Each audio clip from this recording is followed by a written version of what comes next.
Bab 2211. Kukira kamu adalah seorang bos. 1. Tetua itu menatap Mileye dengan senyuman di wajahnya. Mileye tersenyum simpul, jadi, aku yang diundang oleh kota Wuling. Tetua itu menganggukkan kepala, tentu saja. Mileye tersenyum dan berkata, kalau begitu tolong tunjuk jalan. Tetua itu memberi hormat, lalu berkata, Ketua Istana Ye, ikuti aku. Setelah berbicara, dia berbalik dan pergi.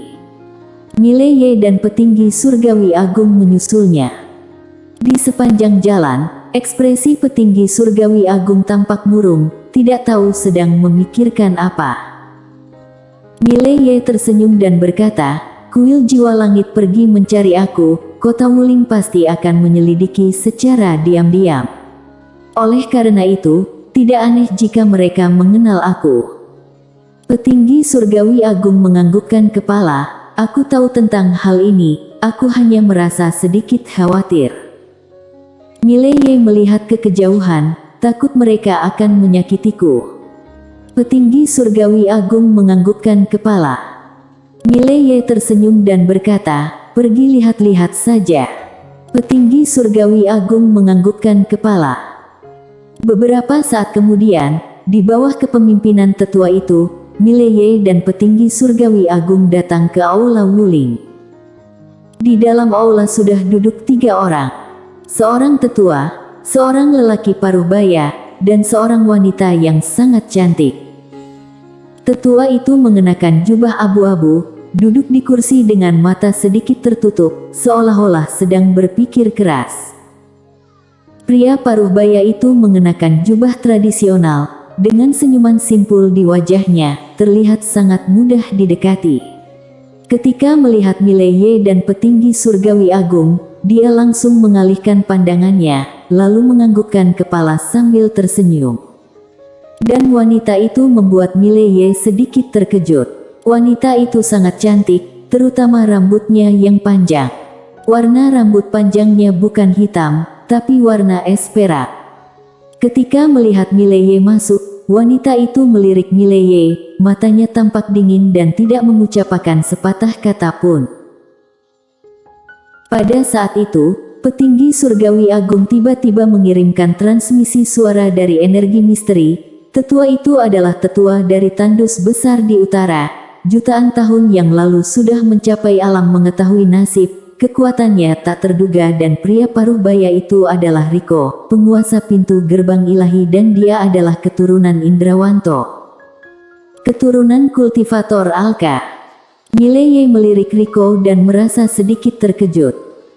Petinggi surgawi agung melanjutkan, wanita itu berasal dari gunung salju, bernama Kiona Sue. Dia adalah keturunan dari Raja Gunung Salju yang tak terkalahkan.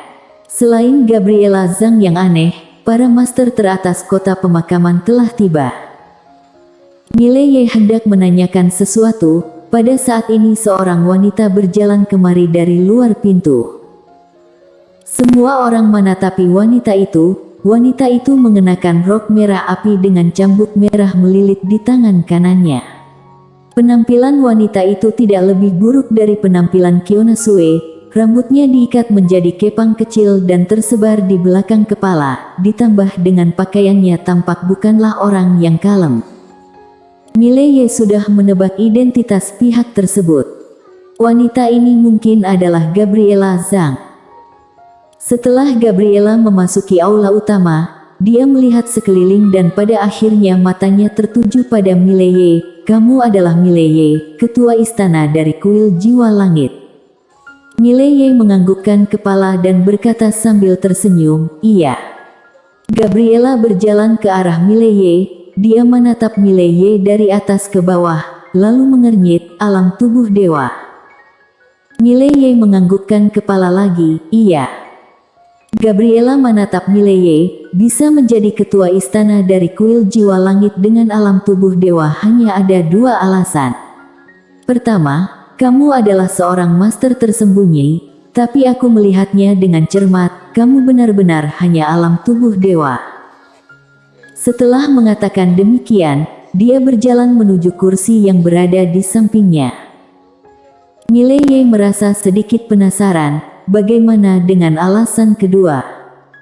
Setelah duduk, Gabriela menyilangkan kakinya. Kamu adalah generasi kedua yang ingin dijilat oleh kuil jiwa langit.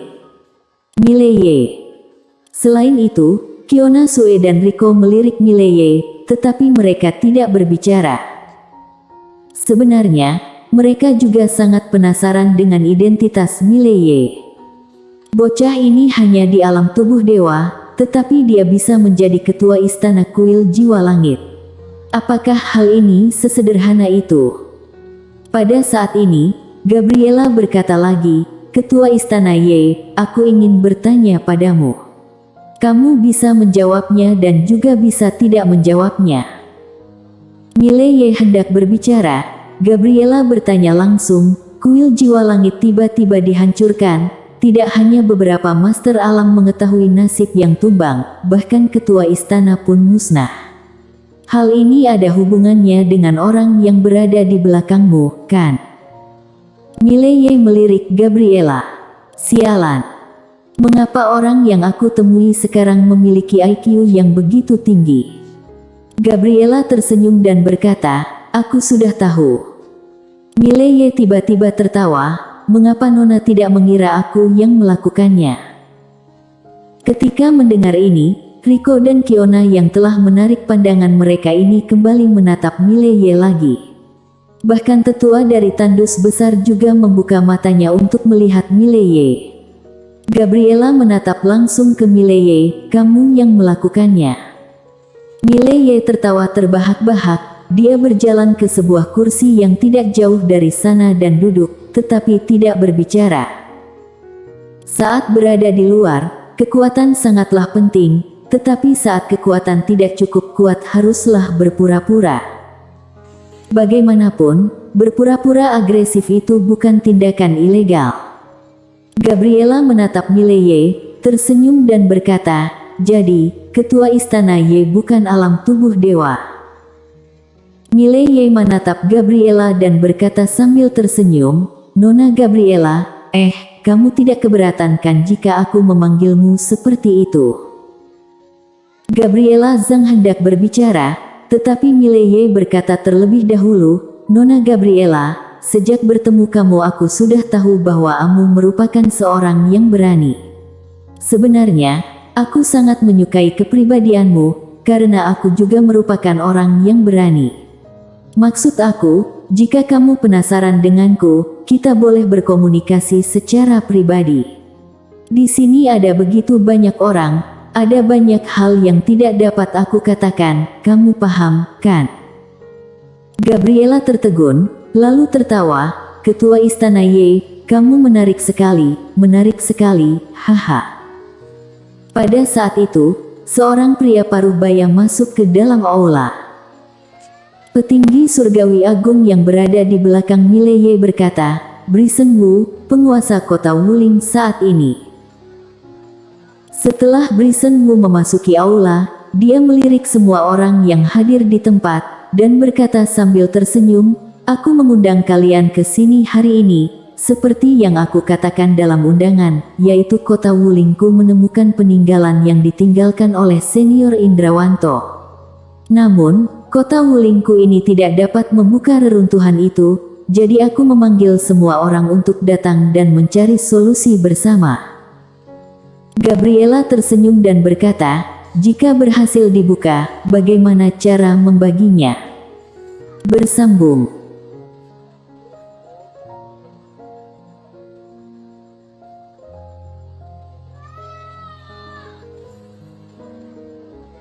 Bab 2212.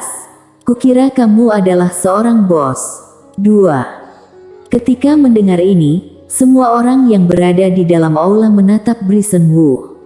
Brisen tersenyum simpul, "Tentu saja, membagi secara rata. Tentu saja, syarat adalah bisa masuk ke dalam pembagian secara rata." Gabriela tersenyum, tetapi tidak berbicara. Pada saat itu, tetua tandus besar yang diam selama ini tiba-tiba berkata, penguasa kota Brisen, apakah benar reruntuhan itu? Brisen tertawa dan berkata, benar. Tetua tandus besar menganggukkan kepala dan tidak berbicara lagi. Pada saat ini, Brisen berkata, aku tidak ingin membuang waktu lagi. Semuanya, ayo kita pergi ke reruntuhan itu. Saat berbicara, dia merentangkan telapak tangannya, lalu mengusap dengan pelan. Dalam sekejap, sebuah formasi teleportasi muncul di depan semua orang. Brisen tidak basa-basi dan langsung memasuki formasi teleportasi yang berada di depannya. Di dalam aula, semua orang saling menatap. Saat ini, Gabriela tersenyum dan berkata, tidak mungkin kota Wuling ingin menyakiti kita. Setelah berbicara, dia juga masuk ke dalamnya. Beberapa saat kemudian, Kiona dan yang lainnya juga memasuki formasi teleportasi. Petinggi surgawi agung yang berada di belakang Mileye berkata dengan suara yang dalam, Ketua Istana, masalah ini mungkin tidak sederhana. Setelah hening sejenak, Mileye berkata, kamu kembali ke kuil jiwa langit, lalu senantiasa awasi kota Wuling ini. Setelah berbicara, dia langsung memasuki formasi teleportasi. Petinggi surgawi terdiam sesaat, kemudian berbalik dan pergi. 15 menit kemudian, Mileye dan yang lainnya datang ke sebuah langit berbintang yang tidak diketahui. Di ujung langit berbintang, semua orang melihat sebuah istana yang buram. Brisen Wu yang merupakan pemimpin ini menunjuk istana tersebut. Istana itu adalah tempat kultivasi senior Indrawanto dulu.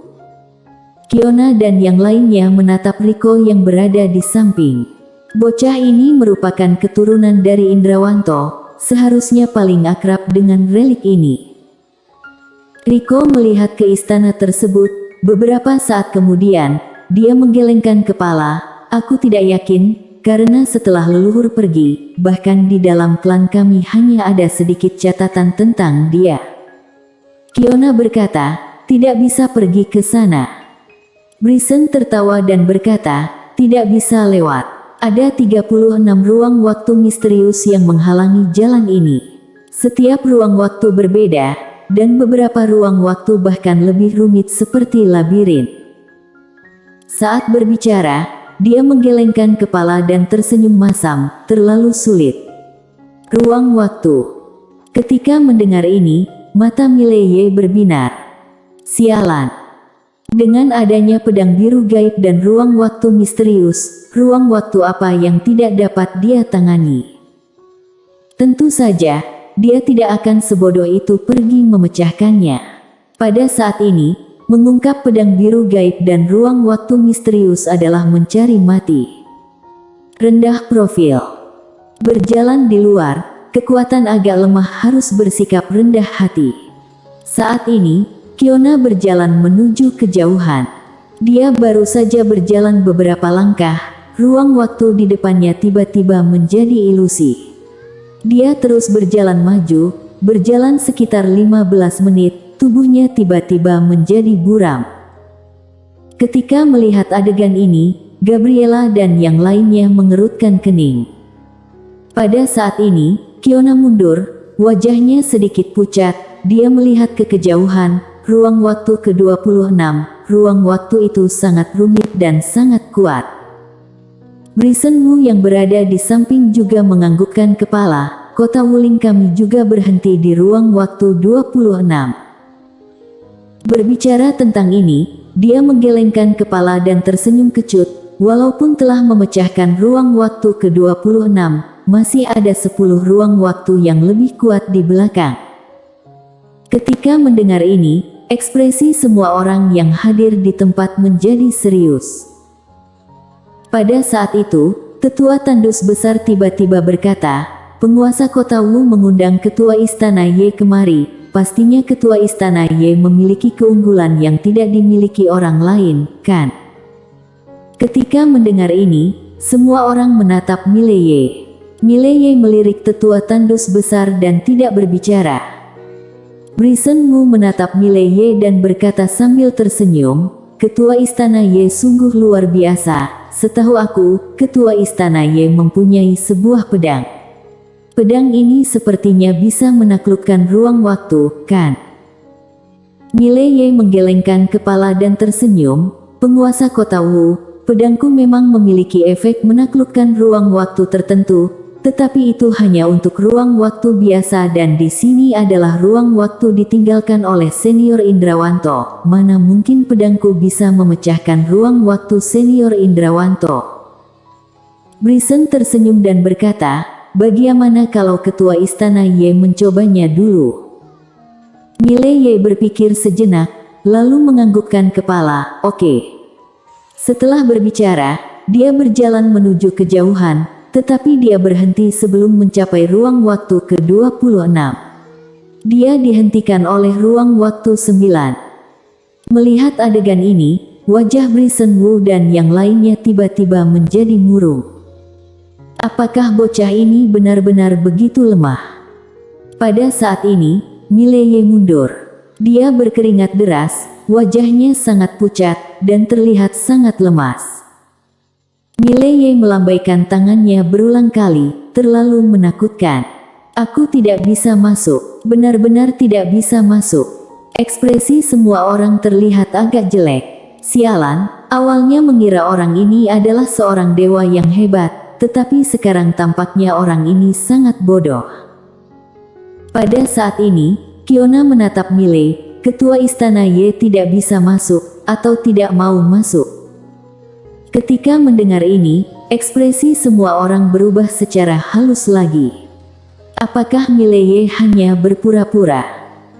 Walaupun kamu tidak dapat melewati waktu-waktu ke-26, kamu juga tidak mungkin tidak bisa melewati ruang waktu ke-9, kan? Mile Ye tersenyum kecut, Nona Kiona, aku hanya alam tubuh dewa. Alam tubuh dewa. Ekspresi semua orang terlihat sedikit jelek.